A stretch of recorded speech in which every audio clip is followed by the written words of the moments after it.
My name is Mary Emerson. I'm 43. I'm a freelance writer / stay-at-home mom. So I've been home with my kids. I have two kids, a daughter who's 12 and a son who's 10. And I've been home with them since my son was born. So I do a little bit of writing here and there, but mostly I train, take care of the kids. I think I did my first triathlon in 2010. So although I didn't get serious about it until about 4 years ago.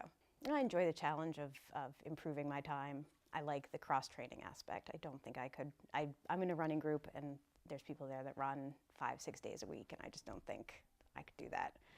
I enjoy the variety of it, and I just enjoy training with friends. Racing is fun. I don't do it that often, but it's fun, and I like trying to do better. Coach is Dan Greer, and I've been working with him for just about a year. He's incredibly responsive. Anytime I have a question, he thinks about it, gets back to me right away. If I need an adjustment in my plan, hey, I really want to work on the bike right now. Can we go heavy on the bike? I want to back off on the running. Customizing it for me. I'm fairly strong at the swim, so we didn't, it's like I don't need to be in the pool 3, 4, 5 times a week. I'd rather focus that on areas where I'm weaker. So he was very responsive to those types of requests. Ironman Maryland in 2015 without a coach.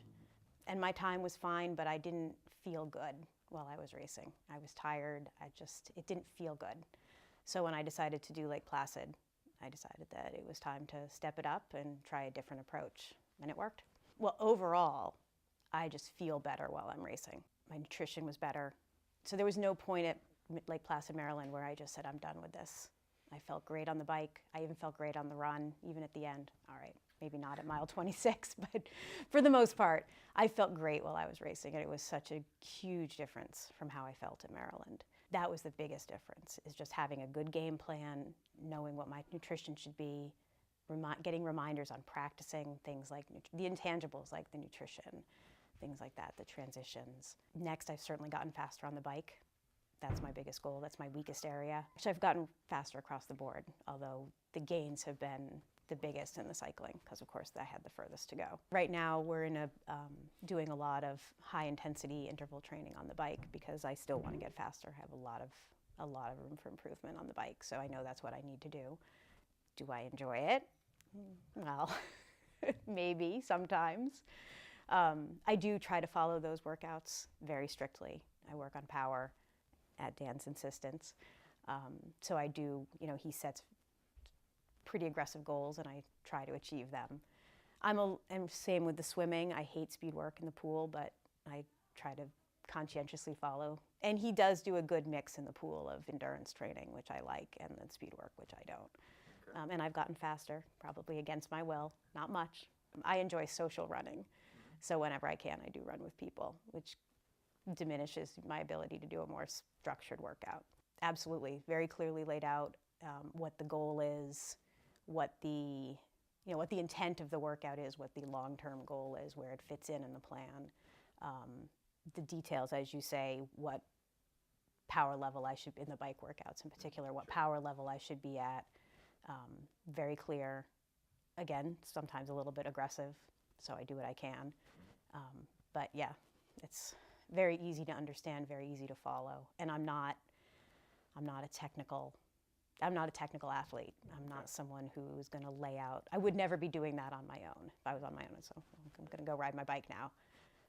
Sure, right. So it's been a change, but an easy change. Certainly in the lead up to Lake Placid, when the training was much more intense, there was a lot of back and forth. Well, how did you feel about this workout? Should we make it easier?